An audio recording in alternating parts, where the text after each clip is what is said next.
बाळंतपणानंतर बहुतेक महिलांना त्रास देणारा प्रश्न म्हणजे हे वाढलेले पोट कमी कसे करायचे.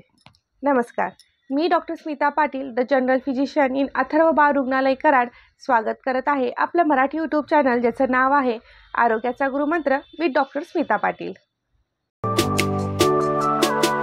आज आपण पाहणार आहोत शास्त्रीय दृष्टिकोनातून 10 प्रभावी उपाय जे बाळंतपणानंतर वाढलेले पोट कमी करण्यास नक्कीच मदत करतील.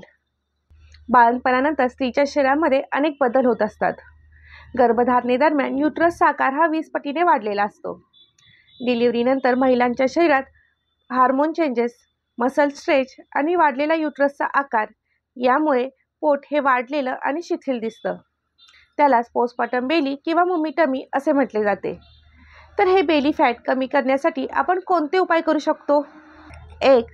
ब्रेस्ट फीडिंग म्हणजे स्तनपान. स्तनपान हा नैसर्गिकरित्या वजन कमी करण्याचा पहिला आणि महत्त्वाचा टप्पा आहे. हे दररोज 500 ते 700 कॅलरीज बर्न करतात. यामुळे युट्रस लहान होते आणि पोट आत खेचले जाते. म्हणूनच दिवसातून 8 ते 12 वेळा स्तनपान करा. भरपूर पाणी प्या आणि ऊर्जादायक आहार घ्या. उपाय 2. योग्य आहाराचे नियोजन. क्रॅश डाएट नको. यामुळे दूध कमी होऊ शकते आणि थकवा देखील निर्माण होऊ शकतो. पोट कमी करायचं असेल तर उपासमार नव्हे तर पोषणयुक्त आहार हाच खरा मार्ग. सकाळी प्रथिनयुक्त नाश्ता घ्या. त्यामध्ये मूग, उडीद डाळ, अंडी यांचा समावेश करा. जेवणात भाज्या, डाळी आणि ताजी फळं घ्या. रात्री हलकं आणि 8च्या जेवण घ्या. साखरयुक्त पदार्थ, प्रोसेस्ड फूड, डीप फ्राय केलेले पदार्थ, बिस्किट यासारखे पदार्थ टाळा.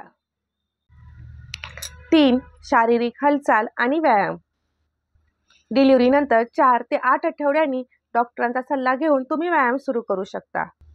नॉर्मल डिलिव्हरीनंतर 6 आठवड्यांनी आणि सी सेक्शन नंतर 8 ते 10 आठवड्यांनी डॉक्टरांचा सल्ला घेऊन तुम्ही व्यायाम सुरू करू शकता. सुरुवातीला व्यायामामध्ये तुम्ही कोर ब्रीदिंग, पेल्विक टिल्ट्स आणि वॉकिंग यांचा समावेश करा. ग्रॅज्युअली तुम्ही मॉडिफाईड प्लँक्स आणि रेझिस्टंट बँड एक्सरसाइज हे ॲड करू शकता. 4. Belly belt. बेली बेल्ट वापरल्याने पोश्चर सुधारतो, पाठदुखी कमी होते आणि युट्रसचा आकार देखील कमी होण्यास मदत होते. बेली बेल्ट हे दिवसातून 6 ते 8 तास वापरू शकता, परंतु जेवणानंतर बेली बेल्ट अवॉइड करा. यामुळे पचनाच्या समस्या निर्माण होऊ शकतात. झोपताना देखील बेली बेल्ट वापरू नका. बेली बेल्ट अतिशय घट्ट नको. यामुळे रक्तप्रवाहात अडथळा निर्माण होऊ शकतो. बेली बेल्ट ऐवजी वर्षानुवर्ष चालत आलेली पद्धत म्हणजेच पोत बांधण्यासाठी साडीचा वापर तुम्ही करू शकता. 5. गरम पाण्याच्या पिशवीचा हलका शेक घ्या. हळद आणि आवळा घातलेले पाणी आंघोळीसाठी वापरा.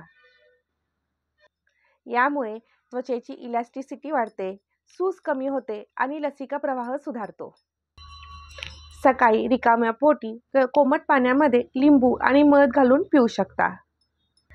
जिरे आणि ओवा घातलेला काढा प्या. हळद आणि आल्याचं दूध घेतल्यास फॅट बर्न होण्यास मदत होते.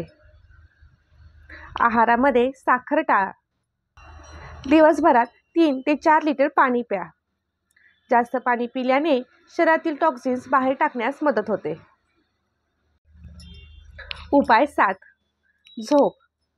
भरपूर झोप घ्या. दिवसभरात कमीत कमी 6 ते 8 तास झोप घ्या. झोप कमी झाली की गेरलिन नावाचा भूक वाढवणारा हार्मोन वाढतो आणि लेप्टिन नावाचा भूक कमी करणारा हार्मोन हा कमी होतो. म्हणून रात्री 7 तास झोप घेण्याचा प्रयत्न करा. बाळ झोपल्यानंतर तुम्ही देखील विश्रांती घ्या. उपाय 8. तणाव व्यवस्था आणि मेंदूचा हार्मोनल रोल. तणावामुळे पोटाभोवती फॅट वाढते.